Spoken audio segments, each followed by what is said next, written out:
Thank you very much, Madam Chairperson. Your Excellencies, and may I start, Chairperson of the African Union, President of Angola, Your Excellency, Prime Minister of the Federal Democratic Republic of Ethiopia, and our host, Dr. Abiy Ahmed, Your Excellency, outgoing Chairperson of the African Union and President of the Islamic Republic of Mauritania, Your Majesties, Your Excellencies, Heads of State and Government of the African Union, and First Ladies present, Your Excellency, the President of the Palestinian Authority, Your Excellency Antonio Guterres, Secretary General of the United Nations, Your Excellency Musa Faki Mohammed, Chairperson of the African Union Commission,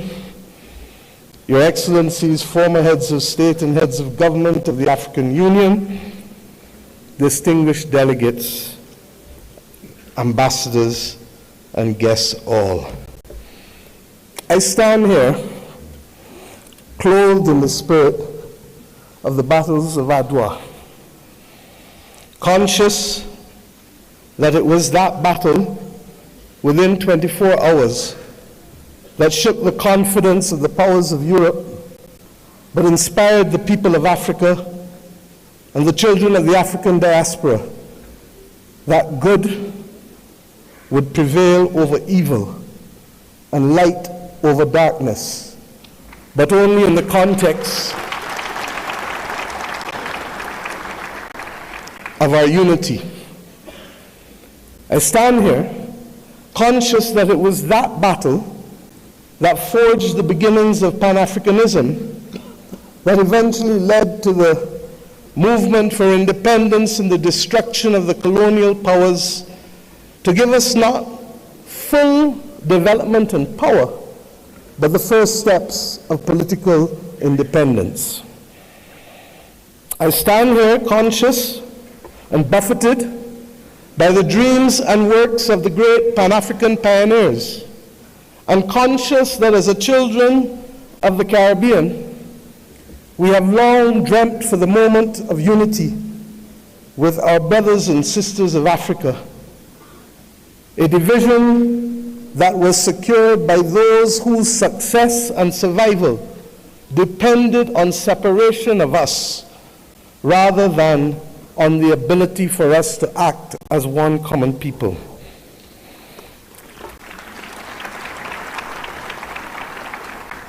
Our relationship, you can say, was embryonic, but regrettably, as long as it has been and as related as we have been, it has been sporadic. And it is up to us as the children of independent states to determine whether the history of separation shall be our future or whether the spirit of Adwa can be our inspiration to confront the challenges of a new world.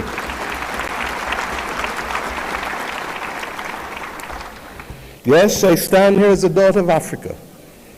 I stand here equally as a proud Prime Minister of Barbados, a country which is the first landmass that you reach after you leave this great continent of Africa, a country which became a hub for the wrong reasons, but today I come to Ethiopia to share with you in the African Union that we can be a hub now for the right reasons between our two peoples.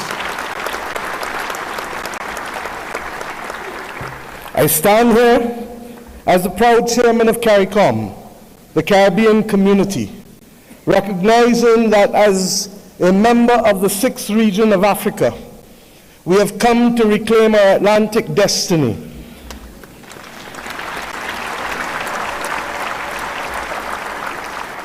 We have come to ensure that the very futures of our people are different and will not once again be determined by a middleman who will ensure that the Middle Passage is one that sees our people at the bottom of the ocean's floor of the Atlantic or in the fields of the plantations of the Caribbean, but instead that it will be a future that sees our people, hears our people, feels our people, and that will determine in future that it is we who shall forge the manner in which we cooperate, integrate, and invest, rather than simply being victims of a past history. I stand here equally as the chair of the V20, 70 countries across the world that are climate vulnerable, 40% of whom come from this great continent of Africa, recognizing that it is only through unity that we can confront the existential crisis of our generation, that of the climate crisis.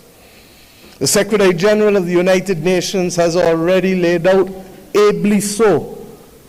many of the inequities that we continue to face in spite of political independence. It was His Majesty Haile Selassie who popularized and told us that there shall be no first-class or second-class citizens, words popularized by Bob Marley,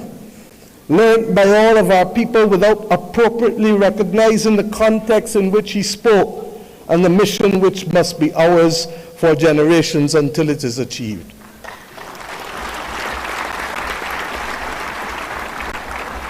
He told us that there would be war if there were first-class and second-class citizens. He told us that there would be war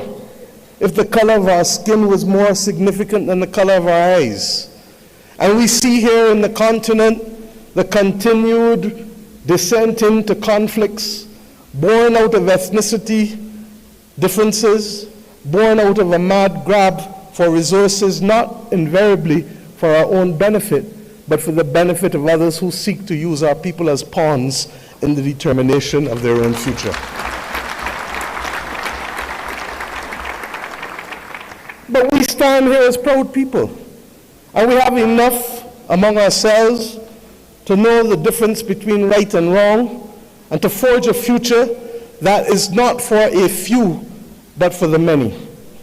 Indeed,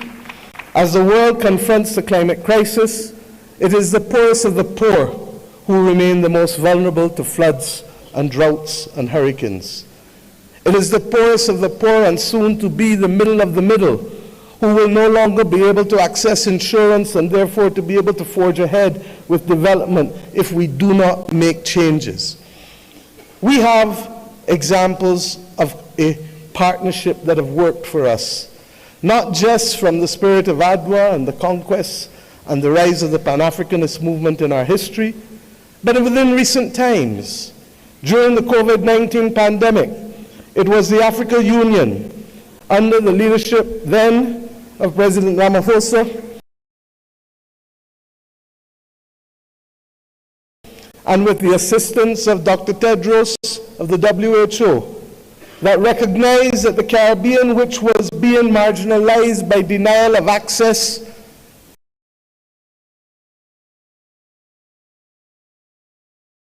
to basic therapeutics, basic medical equipment, to vaccines, that we should not be left as pariahs on the global landscape, but that our brothers and sisters in Africa would bring us through the Africa Medical Supplies platform to be able to ensure that we could secure for our own people.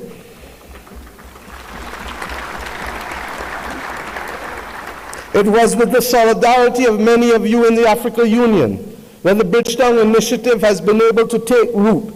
and to make a case for a more modern and a fairer system that allows us to be able to access finance and to be able to put in place measures that allow us to be able to pause our repayment of debt during the period of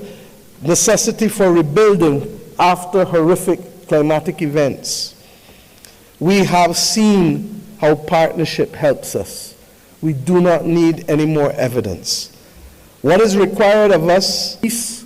to prosperity, and to justice. And the reparations which we call for the international community to be able to recognize, first and foremost, with that which we ask from each of our children. Say sorry. Say sorry, and mean it.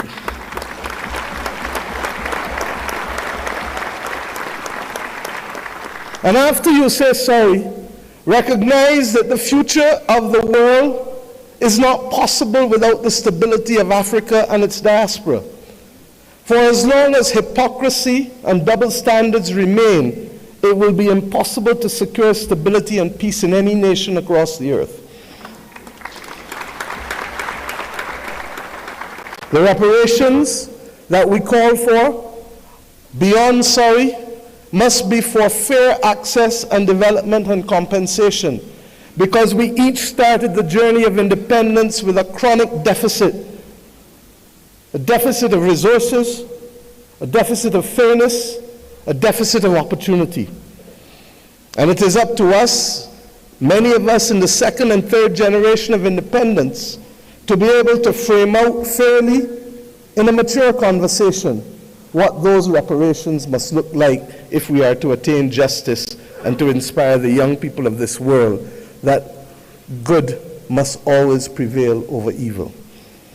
But it is not only the reparations that we ask from the international community,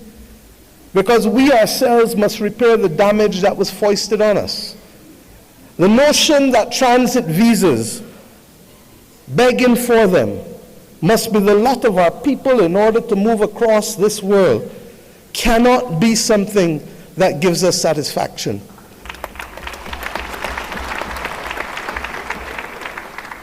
To go east and to go west, we are forced to go north. It is not right. And it is not beyond the heads of government and heads of state, of the region, of the Caribbean community, and of the continent of Africa to determine that we must stop talking about, but simply do what is necessary to build the air bridges and sea bridges to guarantee that we control our destiny. I ask us to reflect on this because it is this simple act, apart from our music and our culture and our food, that will guarantee that it is not simply heads of government and heads of state that will meet in Accra or Bridgetown, but it is ordinary people who will be able to trade and to move from the closest point of Dakar to the closest point of Bridgetown, to be able to open up the opportunities that technically ought to be available not just simply through the Africa Free Trade Area or the CARICOM single market and economy, but through the combined opportunities provided by both. I ask us equally to recognize that in an era where AI is threatening to redefine what humanity can do and even if we can survive, that it is not ours to be the victims once again of technology as we were with gunpowder, but it is for us to help shape the future of the world, because more often than not it is Africa and its people who have brought the humanizing forces to bear on civilization. And if we are to be the cradle of civilization, then we are to be the protectors of people and planet, of humanity, as we go forward. And some watching on may say, how? And I say, how not? How not does a continent that has 40% of the world's minerals not be in charge of helping to secure the destiny and stability of the planet? How not does the numbers of our two communities, who constitute a third of the world's states, not act in singular purpose to forge the kind of world that we want and to be able to ensure that the institutions that deny access to us to hear our voices as reflective of the continent and of the small island developing states of the world, how do we not secure that admission, which is not only just, but a moral imperative if the world is to have stability in this 21st century? My friends, I ask you, how do we not secure this victory when 1 in every 5 and possibly 1 in every 4 persons on the planet will come from this continent and its diaspora? Those who lead today have a moral imperative, not just to our citizens in our own countries, but above all else, to unity. The spirit of Adwa demands of us that we recognize that even in the face of the greatest technology being foisted upon us, that we can rise and win if we act in unity. This has been a message not given by our generation alone, but by previous generations of African and Caribbean leaders. But we ask ourselves, why does it elude us?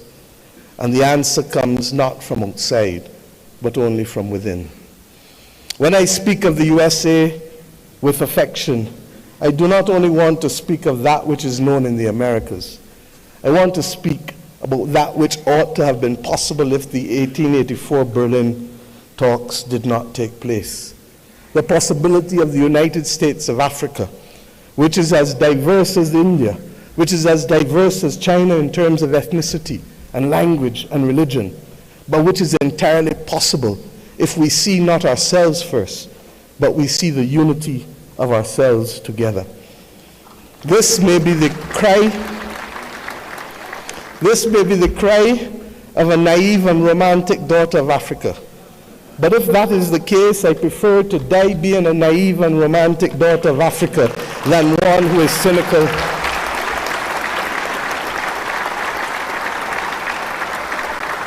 and one who is daunted by the actions and power of others. We know what it is to stand in unity with you to fight apartheid and to fight for the liberation of the peoples of Africa. For when President Castro stood to send people from his own country to Southern Africa to free your people, it was in my own country that the planes refueled, ensuring that that battle was possible. And when 100 years ago, almost, a Barbadian man and woman left our nation and left the United States to come here, Arnold and Mignon Ford, he wrote the anthem and lyrics of the anthem of the United Negro Improvement Association, UNIA, and his wife dared to establish a co-educational school here in Ethiopia, ensuring that boys and girls could receive education in a time and at a time when war was dominating the global landscape. They chose to see light rather than darkness. I ask us today in tangible terms that will allow our people to travel, that will allow us to pool our investments to ensure that the people of Africa not be denied the electricity that is so necessary as a platform for participation in the new world. Not only to pool that investment, but to also ensure that we pool our voices, because there is too much division in this world today. There is too much war and there is too much conflict. And we know what precipitates and causes that. If we leave Addis Ababa with the commitment that the world is not going to be safe without a prosperous and stable Africa, then we understand what is the moral imperatives we must undertake in each of our countries to secure that unity of purpose and to secure ultimately the saving of the people and planet. I ask you to recognize that, and I thank Prime Minister Abiy Ahmed for agreeing that the first in-face summit of CARICOM and the Africa Union should take place here in Addis Ababa on the 7th of September of this year of our Lord.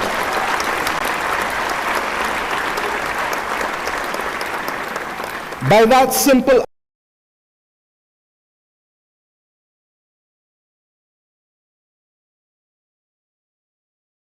act, we build on the inaugural summit which took place virtually in 2021. But more importantly, we seek to regularize and to establish as a permanent point of interaction the unity of which I speak and call for. And I ask you as I leave this podium to recognize that we too in the Caribbean want to see you. Indeed, in my own country in Barbados, we will celebrate the Caribbean Festival of Arts, the 15th CariFesta, from August 22nd to August 31st. And we do so not only asking for those from Cuba and Bahamas in the north, to Venezuela, to Suriname and Guyana in the south, to Belize in the West and the Eastern Caribbean to come together to express our commitment to each other creatively through food and fashion and music and dance and art and sculpture, and talk of philosophy, talk of religion, talk of who we are, talk of the future. I ask us to recognize that we celebrate this year our resilience, and that we do so not only asking the people of the Caribbean to come,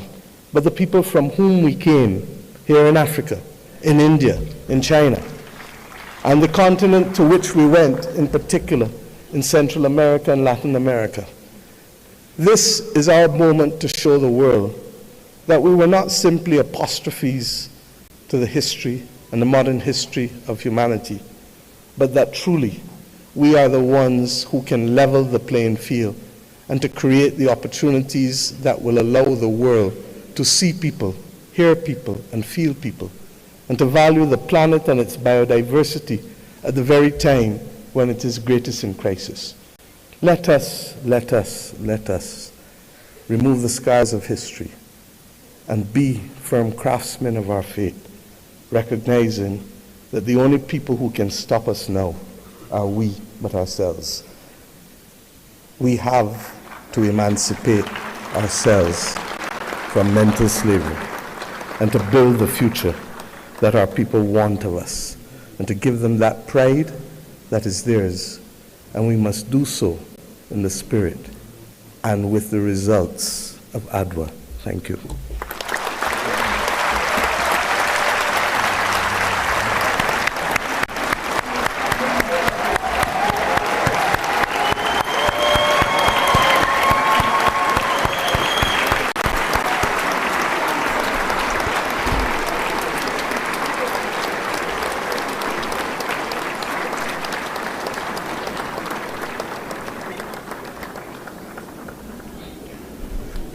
Thank you, Your Excellency,